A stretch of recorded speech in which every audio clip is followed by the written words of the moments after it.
ಇನ್ನು ಪಾಕ್ ವಿರುದ್ಧ ಮತ್ತೊಂದು ರಾಜತಾಂತ್ರಿಕ ಸಮರಕ್ಕೆ ಸಜ್ಜಾಗ್ತಾ ಇದೆ. ಸರ್ವಪಕ್ಷಗಳ ಸಂಸದರ ನಿಯೋಗವನ್ನು ವಿದೇಶಕ್ಕೆ ಕಳಿಸೋದ್ರ ಬಗ್ಗೆ ಈಗ ತಯಾರಿಗಳಾಗಿವೆ. 7 ಟೀಮ್ ಮಾಡಿದ್ದಾರೆ. ಆ 7 ಟೀಮ್ನಲ್ಲಿ ಸಂಸದರು ಇರ್ತಾರೆ. ಸಂಸದರು ಹೆಡ್ ಮಾಡ್ತಾರೆ ಆ ಟೀಮ್ನ. ಅವ್ರ ಜೊತೆಗೆ ಮತ್ತಷ್ಟು ಜನ ಸದಸ್ಯರಿರ್ತಾರೆ. ಬೇರೆ ಬೇರೆ ದೇಶಗಳಿಗೆ ತೆರಳಿ ಅಲ್ಲಿ ಈ ಪಾಕಿಸ್ತಾನದ ಮುಖವಾಡವನ್ನು ಬಯಲು ಮಾಡೋದು ಪ್ರಮುಖವಾದಂಥ ಕೆಲಸ. ಕಾಂಗ್ರೆಸ್ ಸಂಸದ ಶಶಿ ತರೂರ್ ಕೂಡ ಇದ್ದಾರೆ. ಬಿಜೆಪಿ ಸಂಸದ ರವಿಶಂಕರ್ ಪ್ರಸಾದ್ ಅವರು, ಜೊತೆಗೆ ಬೈಜಯಂತ್ ಪಾಂಡಾ, ಜೆಡಿಯುನ ಸಂಜಯ್ ಕುಮಾರ್ ಝಾ, ಎನ್ಸಿಪಿಯ ಸುಪ್ರಿಯಾ ಸುಳೆ, ಡಿಎಂಕೆಯ ಸಂಸದೆ ಕನಿಮೋಳಿ ಕರುಣಾನಿಧಿ ಅವರು, ಜೊತೆಗೆ ಶಿವಸೇನೆ ಸಂಸದರಾಗಿರುವಂತಹ ಶ್ರೀಕಾಂತ್, ಏಕನಾಥ್ ಶಿಂಡೆ. ಸೊ ಅವರ ನೇತೃತ್ವದ ಒಂದು 7 ಟೀಮ್ಗಳನ್ನು ಮಾಡಿದ್ದಾರೆ. ಇದೇ ಮೇ 22ನೇ ತಾರೀಕು ಈ ಸಂಸದರ ನಿಯೋಗ ಬೇರೆ ಬೇರೆ ದೇಶಗಳಿಗೆ ತೆರಳುತ್ತೆ.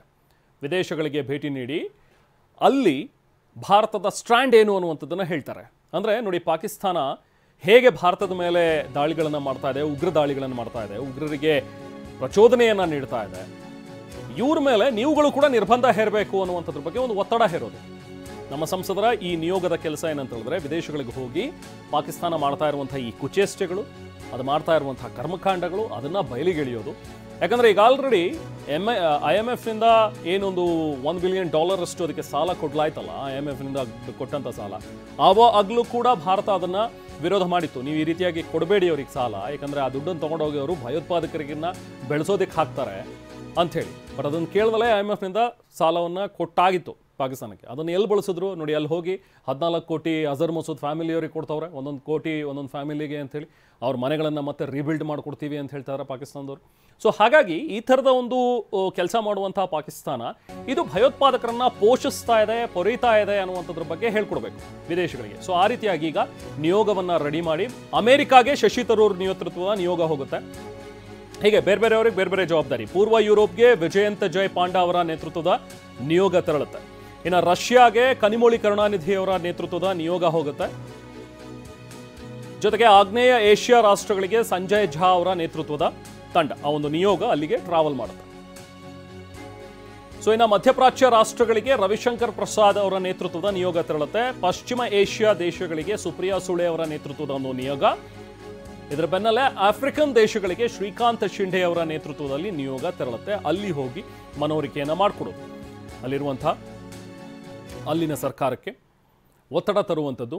ಅಂದರೆ ನೋಡಿ, ನೀವುಗಳು ಕೂಡ ಪಾಕಿಸ್ತಾನದ ಮೇಲೆ ಒಂದಷ್ಟು ನಿರ್ಬಂಧವನ್ನು ಹೇರಬೇಕು, ನೀವು ಕೂಡ ಟ್ರೇಡನ್ನು ಕಟ್ ಮಾಡಿ ಅನ್ನುವಂಥದ್ದಾಗಲಿ, ಅಥವಾ ನಿಮ್ಮ ಕಡೆಯಿಂದ ಸಿಗುವಂಥ ನೆರವುಗಳನ್ನು ಅದನ್ನು ನಿಲ್ಲಿಸಿ ಅನ್ನುವಂಥದ್ದಾಗಿರ್ಬೋದು. ಯಾಕೆ ಅಂತ ಹೇಳಿದ್ರೆ, ಪಾಕಿಸ್ತಾನ ಇಂಥ ದೇಶ, ಪೋಷಣೆ ಮಾಡ್ತಾ ಇದೆ ಉಗ್ರರಿಗೆ. ವಿದೇಶಗಳಿಗೆ ನಿಯೋಗ ತೆರಳೋದಕ್ಕೆ ಕೇಂದ್ರದ ಲಿಸ್ಟ್ ಕೂಡ ಬಿಡುಗಡೆಯಾಗಿದೆ. ಕೇಂದ್ರ ಸರ್ಕಾರದ ಲಿಸ್ಟ್ಗೆ ಈಗ ಜಯರಾಮ್ ರಮೇಶ್ ಆಕ್ಷೇಪವನ್ನು ವ್ಯಕ್ತಪಡಿಸಿದ್ದಾರೆ. ಯಾಕೆ, ನಾವು ಕೊಟ್ಟಿರೋ ಪಟ್ಟಿನೇ ಬೇರೆ, ಇವರು ಲಿಸ್ಟ್ ಮಾಡಿರೋದೇ ಬೇರೆ ಅಂತೇಳಿ ಜಯರಾಮ್ ರಮೇಶ್ ಅವರು ಕಿರಿಕ್ ತೆಗೆದಿದ್ದಾರೆ. ಈಗ ಆನಂದ್ ಶರ್ಮಾ, ಗೌರವ್ ಗೊಗೊಯ್ ಮತ್ತು ನಾಸಿರ್ ಹುಸೇನ್ ಅವರ ಹೆಸರುಗಳನ್ನು ನಾವು ಕೊಟ್ಟಿದ್ವಿ, ರಾಜಾ ಬ್ರಾರ್ ಅವರ ಹೆಸರು ಕೂಡ ಪಟ್ಟಿಯಲ್ಲಿ ಇತ್ತು ಅಂಥೇಳಿ ಕಾಂಗ್ರೆಸ್ನಿಂದ ಕೊಟ್ಟಿದ್ದಂಥ ಪಟ್ಟಿ ಇದು. ಅಂದರೆ ವಿದೇಶಗಳಿಗೆ ತೆರಳೋದಕ್ಕೆ ಎಲ್ಲ ಪಕ್ಷಗಳ ಸಂಸದರಿಗೂ ಕೂಡ ಏನು ಕರೆದಿದ್ರು, ನಿಮ್ಮ ಲಿಸ್ಟ್ ಕೊಡಿ ನಿಮ್ಮ ಪಕ್ಷದಿಂದ ಅಂಥೇಳಿ. ಆಗ ಜಯರಾಮ್ ರಮೇಶ್ ಅವರು ಹೇಳೋ ಪ್ರಕಾರ ಕಾಂಗ್ರೆಸ್ ಕೊಟ್ಟಿರುವಂಥ ಲಿಸ್ಟೇ ಬೇರೆ, ಈ 4 ಜನರ ಲಿಸ್ಟನ್ನು ಅವ್ರು ಕೊಟ್ಟಿದ್ದಾರೆ. ಅದರಲ್ಲಿ ಆನಂದ್ ಶರ್ಮಾ ಅವರು, ಗೌರವ್ ಗೊಗೊಯ್ ಅವರು, ನಾಸಿರ್ ಹುಸೇನ್ ಅವರು, ರಾಜಾ ಬ್ರಾರ್ ಅವರು, ಈ 4 ಜನರ ಹೆಸರು. ಇಲ್ಲಿ ಶಶಿ ತರೂರ್ ಅವರ ಹೆಸರು ಇಲ್ಲವೇ ಇಲ್ಲ. ಬಟ್ ಇಲ್ಲಿ ಶಶಿ ತರೂರ್ ಅವರನ್ನು ಕಳಿಸ್ಕೊಡ್ತಾ ಇದ್ದಾರೆ ಅನ್ನುವಂಥದ್ದು. ಸೊ ಹಾಗಾಗಿ ನಾವು ಕೊಟ್ಟಿರೋಂಥ ಲಿಸ್ಟಲ್ಲಿ ಇವ್ರು ಯಾರನ್ನು ಪರಿಗಣಿಸಿಲ್ಲ, ಅವ್ರಿಗೆ ಯಾರು ಬೇಕೋ ಅವ್ರನ್ನ ಕಳಿಸ್ಕೊಳ್ತಾ ಇದ್ದಾರೆ ಅಂತೇಳಿ ಜಯರಾಮ್ ರಮೇಶ್ ಅವರು ಆಕ್ರೋಶವನ್ನು ವ್ಯಕ್ತಪಡಿಸಿದ್ದಾರೆ.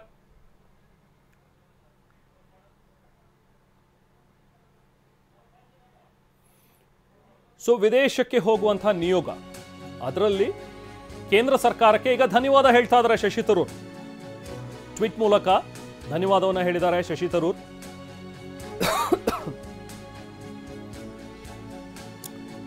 ಒಂದು ನಿಯೋಗಕ್ಕೆ ನನಗೆ ನೇತೃತ್ವ ವಹಿಸೋದಕ್ಕೆ ಅವಕಾಶ ಕೊಟ್ಟಿದ್ದಕ್ಕೆ ಧನ್ಯವಾದಗಳು ಅಂತ ಹೇಳಿ ತಮ್ಮ ಎಕ್ಸ್ ಖಾತೆಯಲ್ಲಿ ಶಶಿ ತರೂರ್ ಅವರು ಬರೆದಿದ್ದಾರೆ. ಒಂದು ಕಡೆ ಇಲ್ಲಿ ಕಾಂಗ್ರೆಸ್ ಜಯರಾಮ್ ರಮೇಶ್ ಅವರು ಕಿಡಿಕಾರ್ತಾ ಇದ್ದಾರೆ, ನಾವು ಕೊಟ್ಟಿರುವಂಥ ಲಿಸ್ಟೇ ಬೇರೆ, ಇಲ್ಲಿ ನಾವು ಕೊಟ್ಟಿರೋರನ್ನ ಬಿಟ್ಟು ಬೇರೆಯವ್ರಿಗೆ ಕಳಿಸ್ತಾ ಇದ್ದಾರೆ ಅಂಥೇಳಿ. ಇನ್ನೊಂದು ಕಡೆ ಶಶಿ ತರೂರ್ ಅವರು ಈಗ ಅದಕ್ಕೆ ಥ್ಯಾಂಕ್ಸ್ ಹೇಳಿದ್ದಾರೆ. ನಮ್ಮ ಜೊತೆಗೆ ನಮ್ಮ ಪ್ರತಿನಿಧಿ ಹರೀಶ್ ಮಾತನಾಡ್ತಾ ಇದ್ರು, ಮುಂದುವರ್ಸೋಣ ಅವ್ರ ಜೊತೆಗೆ. ಹರೀಶ್, ಈಗ ನಿಯೋಗ ರಚನೆ ಆಗಿದೆ, 7 ನಿಯೋಗಗಳನ್ನು ಬೇರೆ ಬೇರೆ ರಾಷ್ಟ್ರಗಳಿಗೆ ಕಳಿಸಲಾಗ್ತಾ ಇದೆ. ಇವರ ಪ್ರಮುಖವಾದಂಥ ಒಂದು ಕೆಲಸ ಏನಿರುತ್ತೆ? ಅಲ್ಲಿನ ರಾಷ್ಟ್ರಗಳ ಮೇಲೆ ಒತ್ತಡ ಹೇರೋದು ಅಥವಾ ಅವ್ರಿಗೆ ಮನವರಿಕೆ ಮಾಡಿಕೊಡೋದು? ಪಾಕಿಸ್ತಾನ ಎಂಥ ರಾಷ್ಟ್ರ, ಉಗ್ರರನ್ನ ಪೋಷಿಸ್ತಾ ಇರುವಂತಹ, ಬೆಳೆಸ್ತಾ ಇರುವಂತಹ ರಾಷ್ಟ್ರ, ಅವ್ರಿಗೆ ನೀವು ಕೂಡ ನಿರ್ಬಂಧ ಹೇರಿ ಅನ್ನುವಂಥ ಒಂದು ವಿಚಾರಗಳನ್ನು ಮುಂದಿಡುವಂಥದ್ದು ಒಂದು ಕಡೆ. ಬಟ್ ಈಗ ಕಾಂಗ್ರೆಸ್ನಿಂದ ಆಗಿರುವಂಥ ಒಂದು ಆಕ್ಷೇಪ, ಯಾಕಂದ್ರೆ ಶಶಿ ತರೂರ್ ಅವ್ರ ಹೆಸರಿರಲಿಲ್ಲ, ಬೇರೆಯವರು ಅವ್ರಿಗೆ ಬೇಕಾಗಿರೋರ ಲಿಸ್ಟನ್ನ ಕಳಿಸ್ತಾ ಇದ್ದಾರೆ ಅಂತೇಳಿ. ಬಟ್ ಅದು ಒಂದು ಕಡೆ. ಬಟ್ ಸ್ಟಿಲ್ ಈ ನಿಯೋಗದ ಕೆಲಸ ಹೇಗಿರುತ್ತೆ, ಸೊ ಯಾವ ರೀತಿಯಾಗಿ ಇದೆಲ್ಲವೂ ಕೂಡ ನಡೆಯುತ್ತೆ, ಏನ್ ಡೀಟೇಲ್ಸ್ ಇದೆ ಹರೀಶ್? ಹೌದು ರೆಹಮಾನ್, ಭಾರತ ಹಾಗೂ ಪಾಕಿಸ್ತಾನದ ನಡುವೆ ಉದ್ವಿಗ್ನತೆ ಹೆಚ್ಚಾದಂಥ ಸಂದರ್ಭದಲ್ಲಿ ಈಗ ಕದನ ವಿರಾಮ ಕೂಡ ಘೋಷಣೆ ಆಗಿದೆ. 6 ದಿವಸಗಳ ಕಳೆದಿದೆ ಕದನ ವಿರಾಮ ಘೋಷಣೆಯಾಗಿ. ಈಗ ಬಹು ಮುಖ್ಯವಾಗಿ ಪಾಕಿಸ್ತಾನ ಹೇಗೆ ಉಗ್ರವಾದವನ್ನು ಪೋಷಿಸ್ತಾ ಇದೆ ಮತ್ತು ಭಾರತ ಹೇಗೆ ಅದನ್ನು ಕೌಂಟ್ರಾಗಿ ಅಟ್ಯಾಕನ್ನು ಮಾಡಿದೆ, ಬಹು ಮುಖ್ಯವಾಗಿ ಉಗ್ರ ನೆಲೆಗಳನ್ನು ನಾವು ಯಾಕೆ ಧ್ವಂಸ ಮಾಡಿದ್ವಿ, ಮತ್ತು ಆಪರೇಷನ್ ಸಿಂಧೂರ ಆಪರೇಷನ್ ಸಿಂಧೂರದ ಕಾರ್ಯಾಚರಣೆ ಅಗತ್ಯ ಏನಿತ್ತು ಅನ್ನುವಂಥದ್ರ ಬಗ್ಗೆ ಇಡೀ ವಿಶ್ವಕ್ಕೆ ಮತ್ತು ವಿಶ್ವದ ವೇದಿಕೆಯಲ್ಲಿ ಭಾರತ ತಿಳಿಸಿಕೊಡುವಂತ ಅಗತ್ಯ ಇದೆ. ಯಾಕಂತಂದ್ರೆ ಪಾಕಿಸ್ತಾನ ಪದೇ ಪದೇ ತನ್ನೊಂದು ಸಂತ್ರಸ್ತ ದೇಶ ಅನ್ನುವಂಥ ನಿಟ್ಟಿನಲ್ಲಿ ತನ್ನನ್ನು ತಾನು ಬಿಂಬಿಸಿಕೊಳ್ಳುವಂತ ಎಲ್ಲ ಪ್ರಯತ್ನಗಳನ್ನ ಮಾಡ್ತಿದೆ. ಒಂದು ಕಡೆ ಅಮೆರಿಕದ ಜೊತೆ ಆಗಿರ್ಬೋದು, ಇನ್ನೊಂದು ಕಡೆ ಚೀನಾ ಆಗಿರ್ಬೋದು, ಮತ್ತೆ ವಿಶ್ವದ ವೇದಿಕೆಯಲ್ಲಿ ತಾನೊಬ್ಬ ಸಂತ್ರಸ್ತ ದೇಶ, ಭಾರತ ನನ್ನ ಮೇಲೆ ಸುಖ ಸುಮ್ಮನೆ ದಾಳಿಯನ್ನ ಮಾಡ್ತಿದೆ.